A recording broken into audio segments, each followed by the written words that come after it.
നമസ്കാരം. തൊടിയിലെ ചെടി എന്ന പരിപാടിയിലേക്ക് എല്ലാവർക്കും സ്വാഗതം. നമ്മൾ ഇന്ന് പരിചയപ്പെടാൻ പോകുന്ന ചക്കരക്കൊല്ലിയാണ്.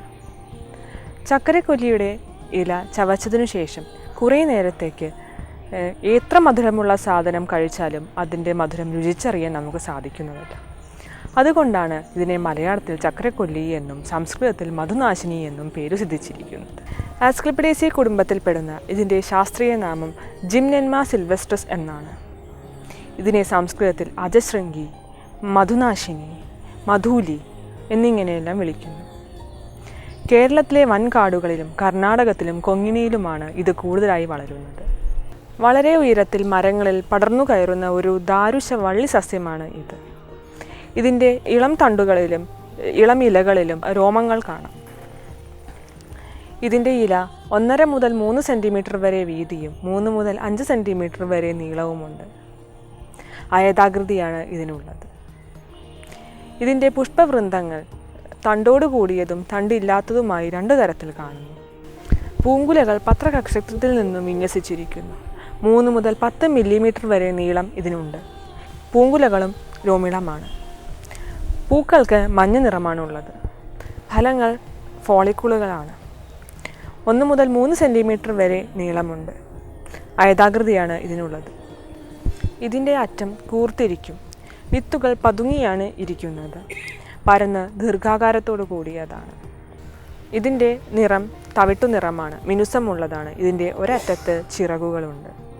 ഏപ്രിൽ മെയ് മാസങ്ങളിലാണ് ഇത് പൂക്കാറുള്ളത്. ഇലകളിൽ നോനോകോസൈൻ, ജിന്നമിക് ആസിഡ്, ആന്ത്രക്വിനോൺ വ്യുൽപ്പന്നങ്ങളും അടങ്ങിയിരിക്കുന്നു. ഇവ പ്രമേഹത്തിന് നല്ലതാണ്. മൂത്രം വർദ്ധിപ്പിക്കാനും മലം ഇളക്കിക്കളയാനും തക്കവണ്ണം ശക്തിയുണ്ട്.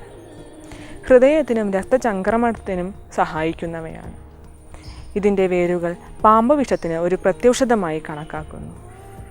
ഇതിൻ്റെ വേര്, ഇല എന്നിവയാണ് ഔഷധയോഗ്യമായ ഭാഗങ്ങൾ. ഇതിൻ്റെ കൂടുതൽ വിവരങ്ങൾ ഡോക്ടർ CM ശ്രീകൃഷ്ണൻ നമ്മളോട് വിവരിക്കുന്നതാണ്.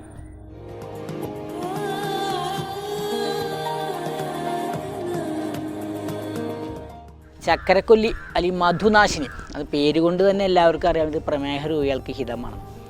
അതായത് പ്രമേഹമുള്ള ആൾക്കാർ ഇതിൻ്റെ സമൂലം എടുത്ത് കഷായം വെച്ച് ദിവസേന കഴിച്ചു കഴിഞ്ഞാൽ ഈ ബ്ലഡ് ഷുഗർ കുറഞ്ഞു വരും.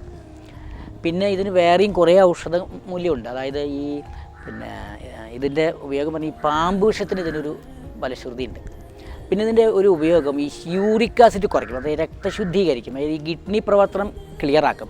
അതുകൊണ്ട് ഈ മൂത്രത്തിൽ നിറം മാറുന്ന ചില ആൾക്കാർക്ക് മൂത്രം ഇങ്ങനെ മഞ്ഞ നിറോ ഒരു ഇളം കലർന്ന നിലവോ പോകുന്ന ആൾക്കാർക്ക് ഇത് വെച്ച് കഷായം വെച്ച് ദിവസേന കഴിച്ചു കഴിഞ്ഞാൽ മൂത്രം വളരെ കളർ നല്ല ശരിയായിട്ട് വരും. അതുപോലെ തന്നെ യൂറിക് ആസിഡ് കൂടുതലുള്ള ആൾക്കാർക്ക് ഇത് കഴിച്ച് കഴിഞ്ഞാൽ ഒരു 30 ദിവസം കഴിച്ചാൽ യൂറിക് ആസിഡ് കുറയും. അതുപോലെ പാമ്പ് വിഷത്തിനൊരു ചില കണ്ടീഷനിൽ ഉപയോഗിക്കുന്നുണ്ട്. ഇതിൻ്റെ ഒരു പ്രയോഗം നമ്മൾ ഈ ചക്കരക്കൊല്ലി കടിച്ചു കഴിഞ്ഞാൽ ഒരു 10-15 മിനിറ്റ് കഴിഞ്ഞാൽ ഈ വായിൽ ശർക്കര ഇട്ടാൽ പോലും അറിയില്ല. കാരണം അത്രയും അവിടെ ഉണ്ടാവുന്ന ആ നെർവസ് സിസ്റ്റത്തിന് ഇത് ബാധിക്കും. അത്രയും ഔഷധമൂല്യമുള്ളതാണത്.